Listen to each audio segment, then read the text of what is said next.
আমি কালকেও ভাবছি যে সে পারবে না এবং তাকে দিয়ে হবে। দেখেন মানে লেয়ারটা কতটা পারফেক্ট হয়েছে, মানে আমি ও আনার সাথে সাথে আমি হচ্ছে গিয়ে জাস্ট অবাক হয়ে গেছি। আপু আর কি আমাকে কালকেই মানে কল দিয়েছিল, জাস্ট লেয়ারটা দেখেন আর কত সফট, মানে আমি কিভাবে এটা বুঝাবো একটু।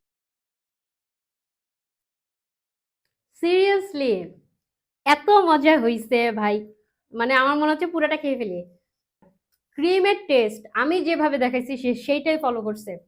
এবং প্রত্যেকটা ক্রিম, মানে ক্রিম বলবো কি, মানে ওর লেয়ারিং এবং আমি কালকেও ভাবছি যে সে পারবে না এবং তাকে দিয়ে হবে না, কারণ ওর যে চেষ্টাটা আমি দেখতেছিলাম, আমি ওকে বারবার শিখাচ্ছি।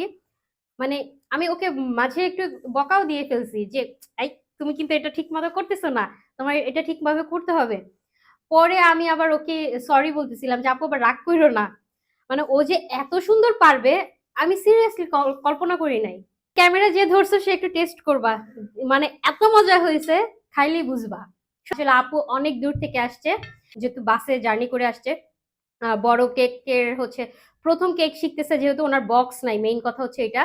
পুরো কেকটা যে উনি হচ্ছে একদম প্রফেশনাল ভাবে নিয়ে আসবে সেই ব্যবস্থা ছিল না, যে কারণে আমি ওনাকে ফোনেই বলে দিয়েছিলাম আপনি শুধু একটা স্লাইস কেটে নিয়ে আসবেন।